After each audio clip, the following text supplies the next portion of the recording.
Hello, everyone. Happy Wednesday. I hope everybody's having a great day. I always like to say happy hump day because we're halfway through the week. But I don't like to count days because, every day is a great day. So we shouldn't be worried about whether it's Friday or Monday. You should just make the best of it.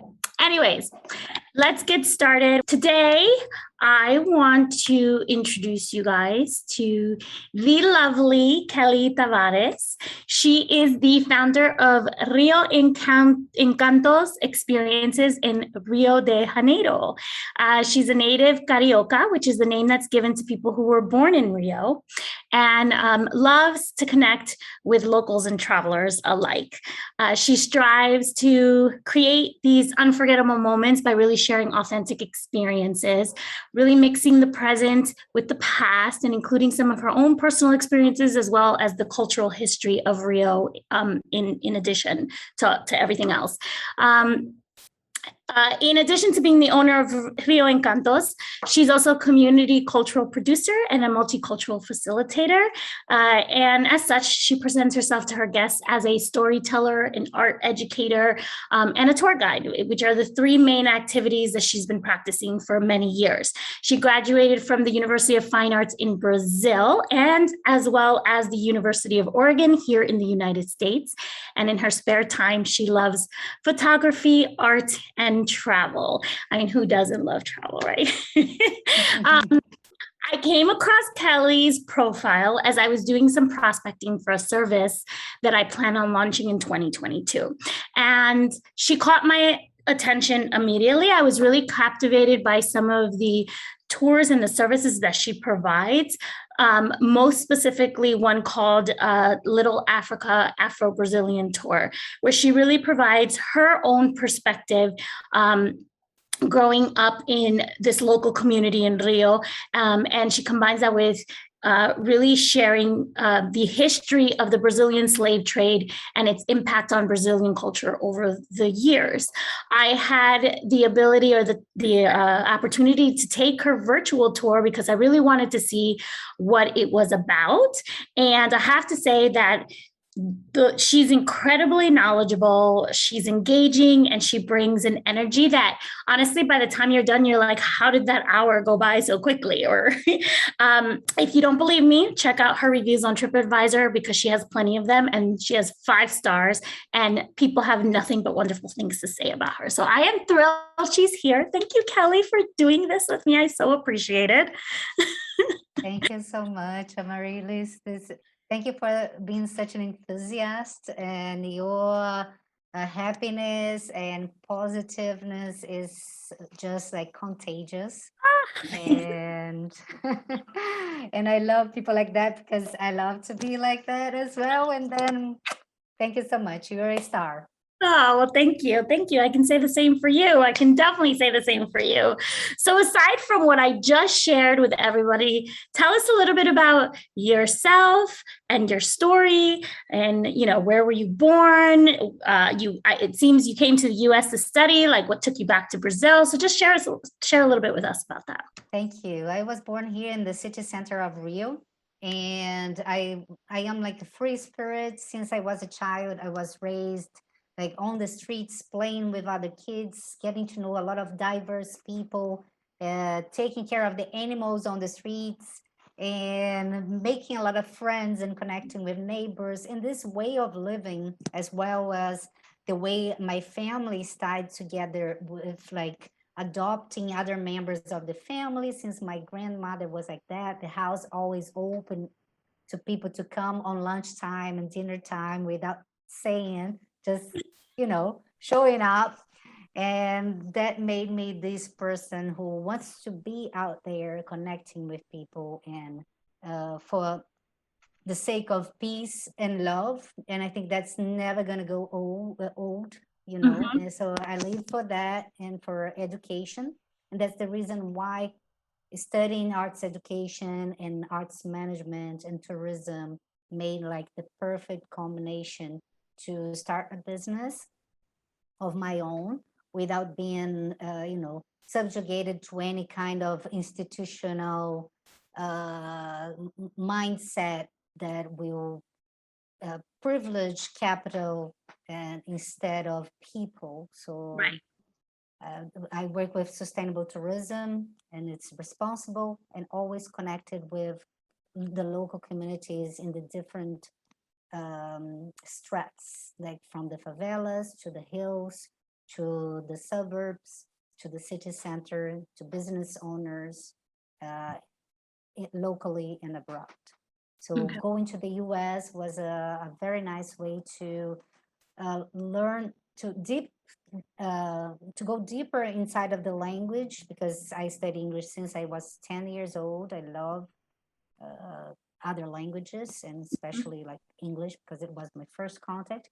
And going to the University of Oregon just opened more my perspectives to multiculturality, and also how to intersect and connect with people from different backgrounds. Okay. So I love what I do. I tell you, I work in travel and I love connecting with people as well. It is one of the more rewarding aspects of what I do. So totally on board with you there. So tell us a little bit, when did you start Rio Encantos?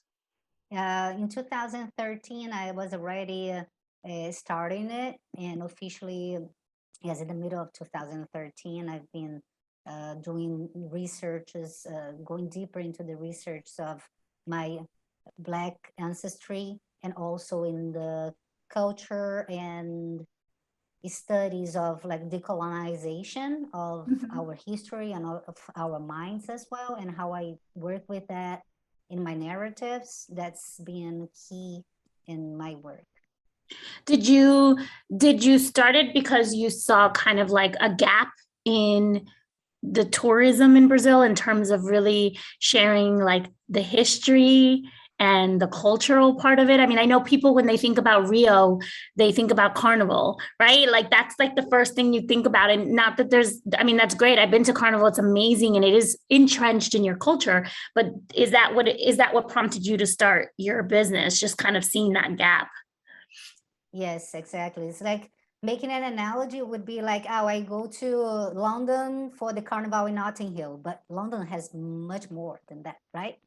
Right. So going to the US and going to Disneyland, and it has much more than that. So coming to Rio is much more than, or to Brazil is much more than Foz do Iguaçu, Rio de Janeiro, Corcovado, and the beaches. There is a whole culture around it. That's why I wanted to fill in this gap, which it was a gap, and it's unfortunately still a gap, because mostly people, when they come, still the mindset that's predominant is like, I will spend just 2 days in Rio, 3 days in Rio, thinking that that's going to be enough. It's So not. it turns out to be that you end up just at the beach and at the Christ Redeemer, because it would be harder to dive into the culture and really understand about the graces and disgraces of Yeah. what this world and this Brazilian culture is all about. And to really understand and fall in love with it, you need to understand and experience the all that it has to All aspects, offer. There are right? so many good things to take Yeah. out of that. I would say so. When I went to Rio, um, the similar, like what you said, I went, but I stayed in certain neighborhoods because I went to see like the more known destination or landmarks. And I didn't make it up north to where your neighborhood is located. Like I didn't even know it existed, to be honest with you. It wasn't even something that was on my radar. And now I know I need to go back just so that I can go there. Mm-hmm. Because after your tour, I'm like fascinated by it. But yeah, I mean, I agree with you. I mean, I think most destinations suffer from that, right? Where like some of the hidden gems, or there's so many gems that are just hidden and people don't realize it. And it takes people like you to be able to kind of disclose them and bring them to the forefront so that people actually get to understand more about that Brazil, or that Rio is more than, the beach, Ipanema, and Carnival and so forth. So they're beautiful, but there's Yes. definitely more. Definitely more.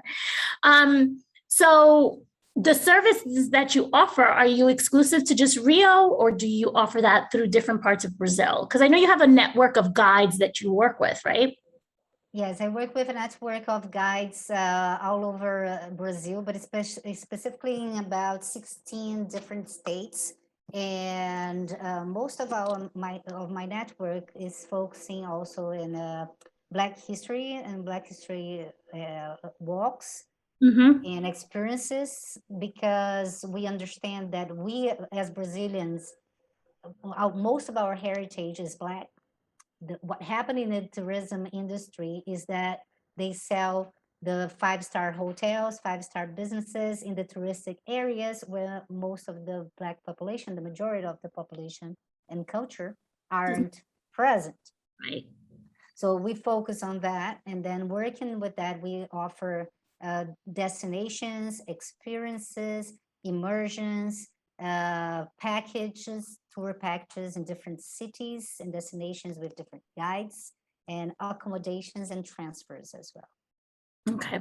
Now, question for you. I'm curious because you really kind of focus on the Afro-Brazilian history from a tour perspective and that immersive experience. What was it? Well, I guess my question is, when you were here in the United States, did you study a lot about the slave history here in the US? And like the similarities between that and Brazil? Like, do you see any similarities? Because honestly, I didn't really know a lot about Brazilian slave history until I did your tour, and I learned more than I have ever in any, like in school, anything else. So I'm just wondering, like, was that something that you studied while you were here in the United States as it pertains to like the American slave history or American? Wow, you have such key questions. Thank you. I'm even afraid to not make like to it because they are so deep and great. Look at that. So then let me go in parts. When I went to the US, I studied community arts management because I wanted to keep doing my work, but always connected with the base of every community, the majority of the people. In Oregon, most of the population is white.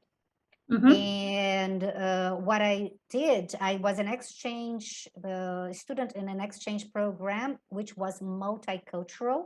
So I was part of a group of 50 students every year or every semester of at least 27 different countries. And we were very tied together, learning multiculturality, how to connect, and learning things around that. So, and I was always very connected with the students from Africa, from Latin America, from all the other countries. I have friends in all of these countries, but because I missed that experience here in Brazil, I wanted being there to be on the celebrations, to be with the African Students Association or Latin American Association. I was volunteering in Latino communities in the US, what helped me to learn Spanish there. Mm-hmm. So because we speak Portuguese in Brazil, many people think we speak Spanish. Yeah. But there in the US is where I really learned how to speak Spanish. What I bring today to my company as well, offering and leading tours in Spanish. But I think you asked more questions, and I'm trying to remember because there were, I think, two questions That's in okay. one. Yeah, well, I wanted to know if you had the opportunity while you were in Oregon, because I'm not sure. Like, so I'll give you a background. So here in school, in my education, they talked to us about American slave history, and even still, the education wasn't complete. Like we didn't learn everything, right? We kind of learned like the surface. It didn't really go deep. And so there's still things that I learned today. So I guess my question is, while you were in Oregon, did you learn about that history, at least the American slave history? And were you able to kind of compare it or contrast it with Brazilian slave history? And is there any overlap there? I mean, Okay. in terms of what you've Thank seen. you. This is great. Sorry, that's So very that, general and broad, but I'm just trying to like. First, I'm very glad that I was able to show you a little bit of our Black history. That was a history that was hidden even for us. You know, in our school, I didn't have that since I was a child. I had questions myself. I started to inquiry.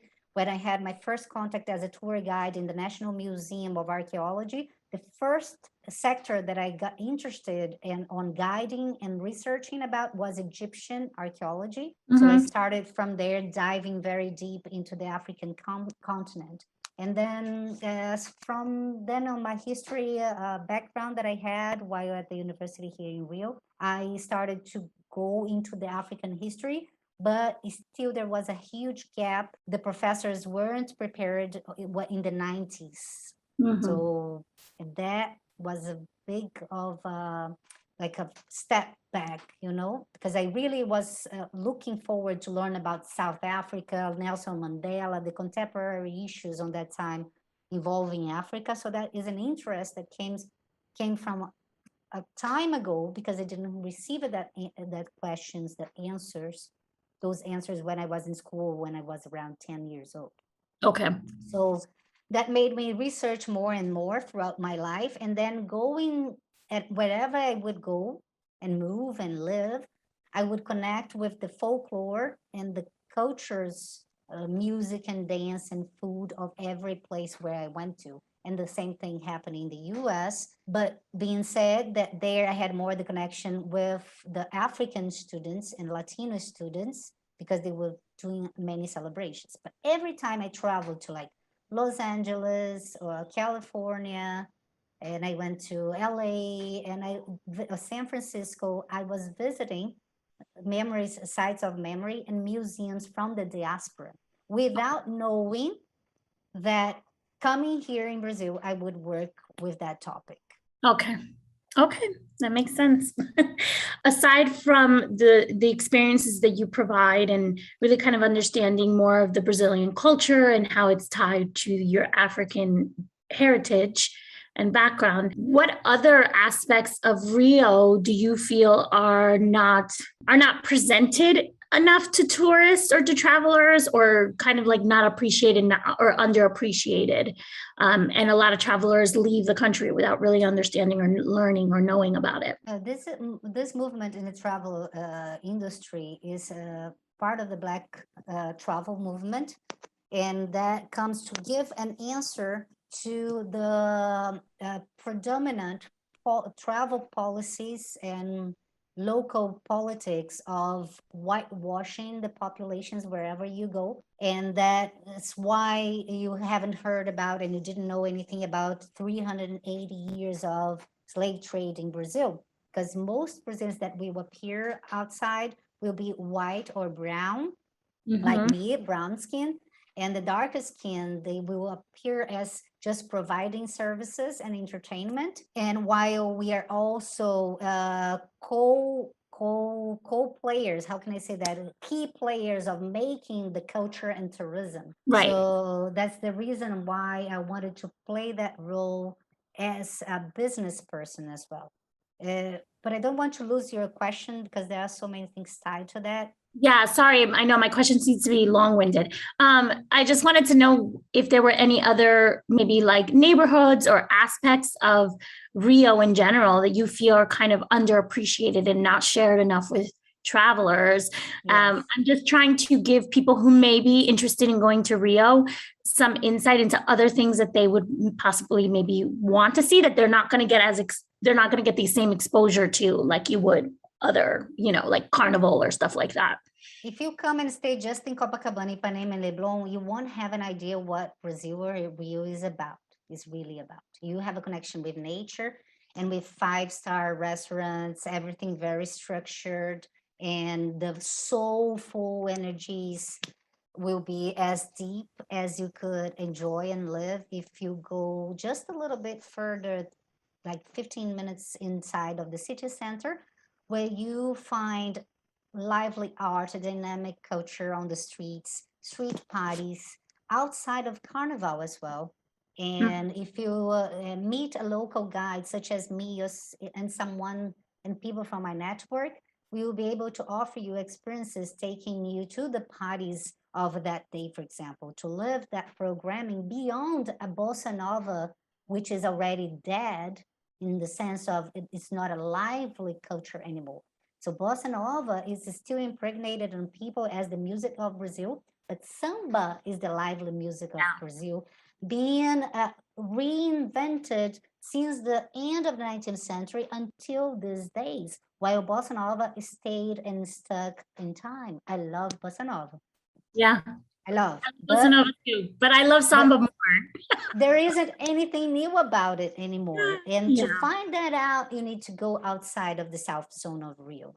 And we can offer that, like city center, favela experiences, experiences outside of the big city as well, going to connect with nature, visit the Tijuca forest where we offer ancestral experiences where we bring connection with nature and also motivating your senses to feel that environment with clean air, fresh air, and clean waters, to connect with the ancestral spirits of that independently of your faith.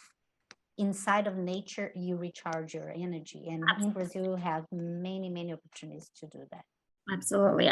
So full disclosure, I have several Brazilian friends who I adore, and I have one specific friend who dances samba very well, and she tried to teach me. And now I'm someone who I dance salsa, and I could not get the rhythm of samba to save my life, but I'm determined to learn how to dance that.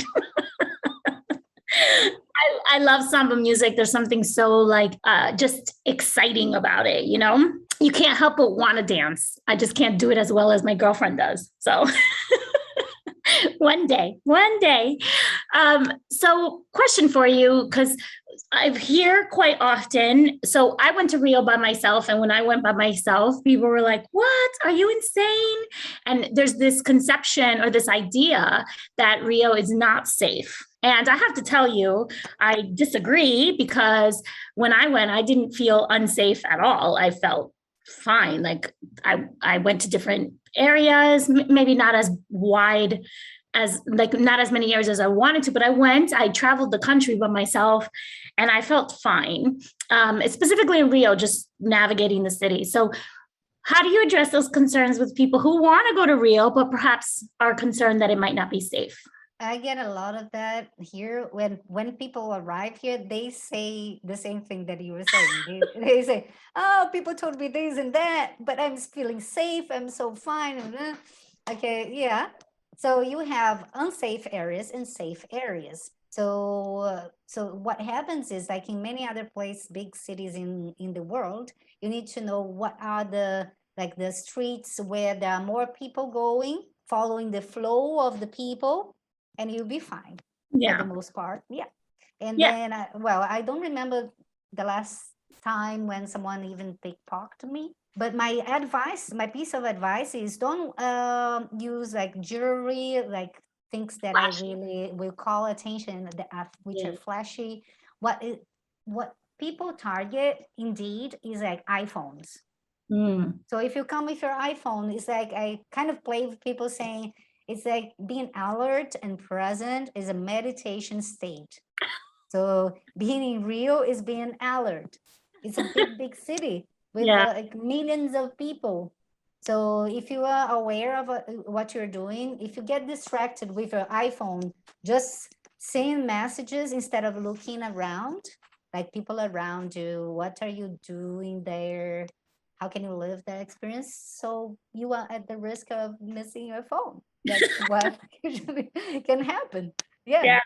But for the most part, I go different places. And if you find like a tour guide, for example, on your first day, let's say, the guide will give you many tips on how to navigate, what is the best programming for the week, which means it's safe when you get there, the venue and the place where you go. And you were talking about samba. We have different samba schools. So when you go to a samba school, these are also safe places in the out of the beaten paths in the neighborhoods where they are.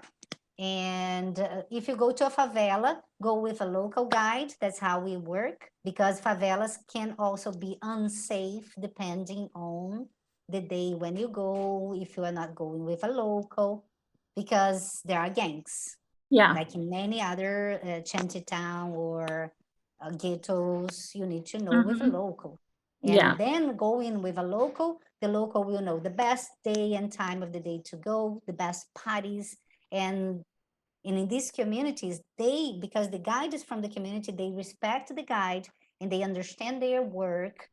So when visitors come, they just enjoy the culture, the local culture. I love that. I love that, the guides are from the actual community. So you're getting a very unfiltered view and perspective of the community and versus an outsider's perspective or thoughts about what the community might be like. So There's I so always much wealth.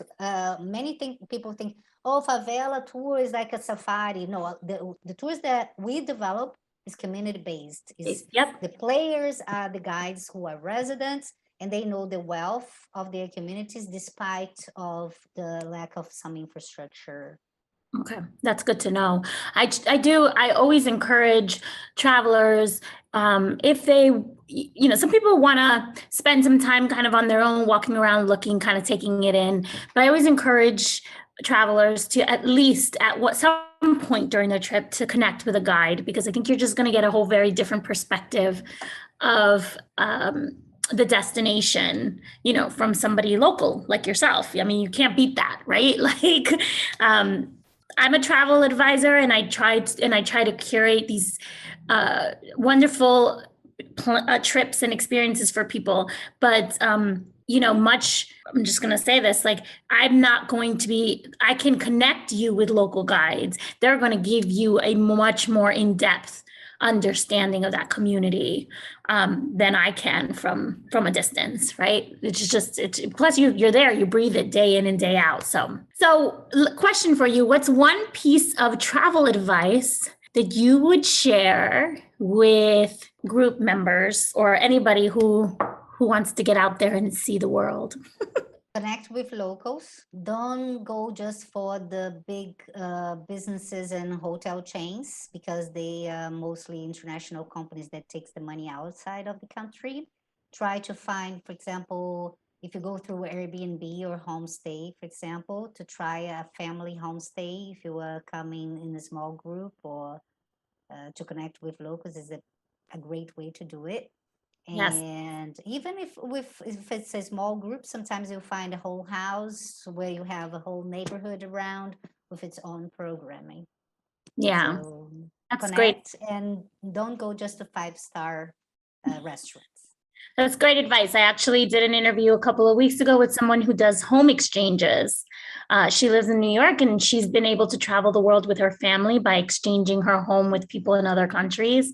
And she says it is a whole different experience for her now, because she really gets to appreciate local communities and how people live. She's been able to make friends and, just really kind of get that more immersive experience versus staying at a hotel. So, yeah, like my house, for example, when I receive hosts and visitors from all over the world, and some people come to study and spend like 1 year here with my family, or 6 months.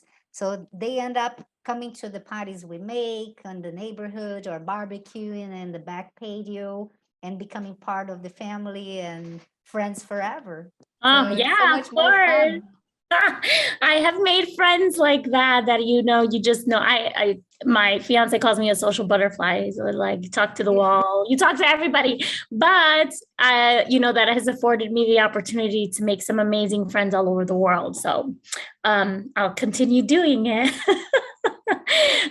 So from your perspective, well, this is a more personal question. Like, you've traveled, you've seen different places. What is your one dream destination, like the one place on earth that you must go to before your time on this beautiful planet is done?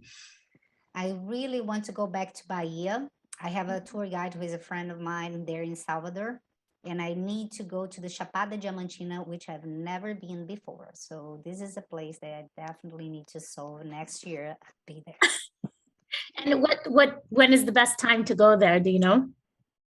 Oh, I prefer outside of Carnival time, and so after May, I think it's a good time, because then the prices will get lower. it's not being the rainy season or too hot.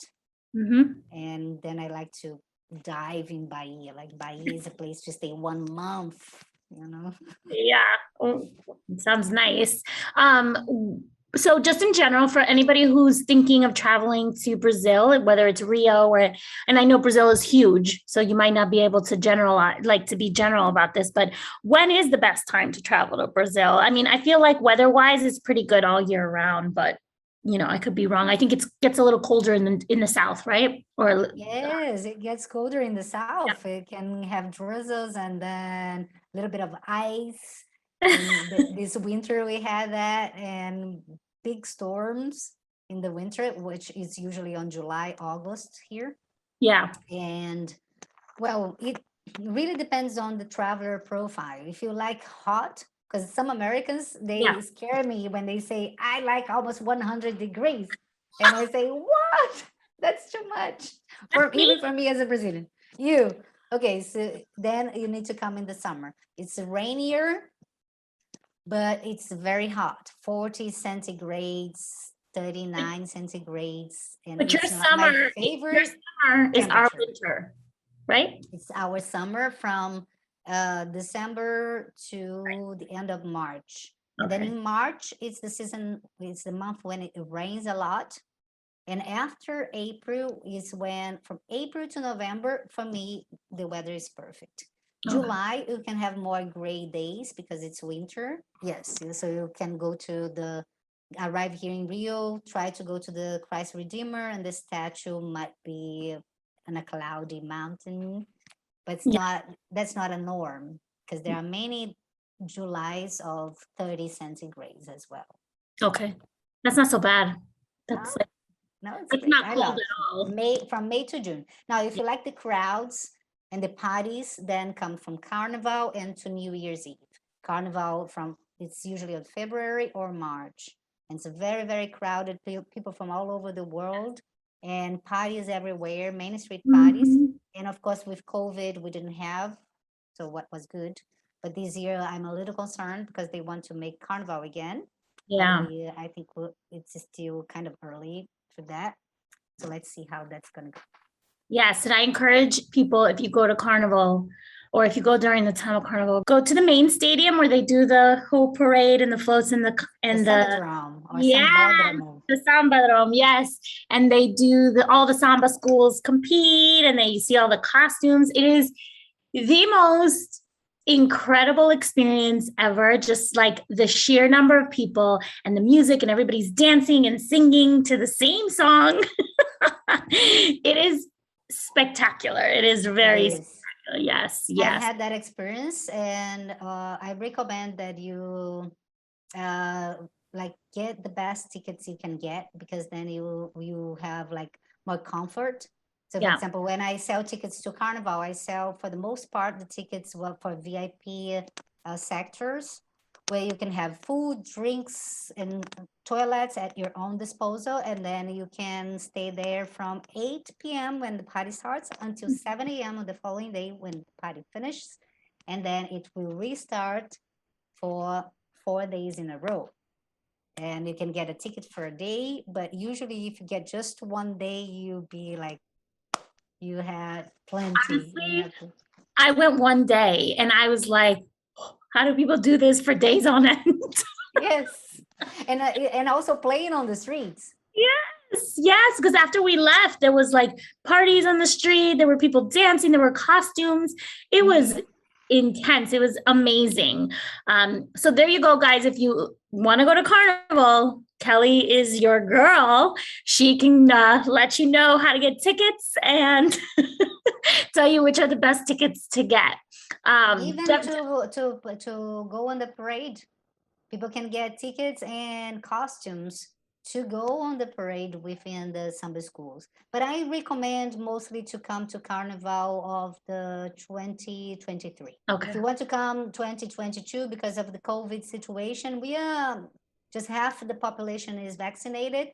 But to avoid new waves of COVID, what may be a risk during Carnival, depending on how the local government will make the politics, because they want a lot of money. So Yeah. I recommend that people come after April Yeah. this year, Well, 2022. and I usually recommend to people, if you're planning on going to an event like that, this year might be an anomaly, but if you're planning on going to an event like that, you really should be planning a year out just to make sure that you can get, a place to stay. Because as you get closer to the dates, the prices go up considerably and inventory goes down. But Well, if people connect with me and you, they will be able to manage and find a place to stay and activities to do. That's going to be absolutely. fine. But by yourself, it's harder for carnival time. Yeah, it is. It is. It absolutely is. All right. Well, we're kind of coming up on the hour. So I'm going to wrap it up here, but I want to share two things. One, I want Kelly to share where they can find her, where on social media, how can they connect with her? And then we have an announcement that we want to share with everybody. Go ahead, Kelly. How can people find you? So please follow me and our network on Rio Encantos Experiences. I'm going to type here. Does that appear, shows up? No, but you know what? I will include it in the comment section of the video so that, so people can, I will tag it. Yeah. And if you want to have like already an experience of an audio experience, a guided audio tour to the Little Africa, so you can hear my beautiful voice guiding you as if you were walking on the streets here, but from your couch, you can go to the Voice Map app, download to your phone, and you have like a 40 minutes guided tour to the Little Africa. So you can get ready for when we develop our virtual tours together. Which is coming. Come with your questions for us. And we love that. So that's actually a great segue because Kelly has agreed to do a virtual tour for us of Little Africa, Brazil. And we're going to be doing it on August 27th at 1 p.m. Eastern time. And she's going to come live from her neighborhood, and she's going to walk you through and do the virtual tour that I was a part of that I thought was amazing and super informative. So if you want to join, I'm going to be putting everything on Eventbrite. That's what it's called, right? Eventbrite. And I will be sharing the link so you could purchase tickets to this tour. It's not expensive. It's pretty nominal price. But I do like to support guides. So I want to make sure that their work is they're being compensated for their time. So if you're interested and you kind of want to get a view of another neighborhood in Rio that a lot of people don't really get to visit and learn the history behind it, this is your tour to join for sure. I will be sharing that information tomorrow in the group. I'm going to also post this video over to Instagram and share the information there as well. So we got 2 weeks before a virtual tour. Make sure you get your tickets. Let me just check before I let you go, Kelly. Let me just make sure if anybody has questions. Let me just check real quick. We'll see. And note that this virtual tour is live streamed from the site. So I will be there with my phone and gimbal showing giving you a sneak peek around the area. And just so you know, the graffiti you see here on my background is part of the Little Africa Black History and Street Art Tour in the port area. So there are many segments in the Little Africa Tour. And on the 27th, we will cover the Little Africa based on the Transatlantic Slave Trade in the area of the port area where this graffiti is located. But in case you want to have all about art in the area, and show this graffiti and see this graffiti, which is in the Guinness Book of the artist Cobra, then we can have other events as well. Yes, for sure. For sure.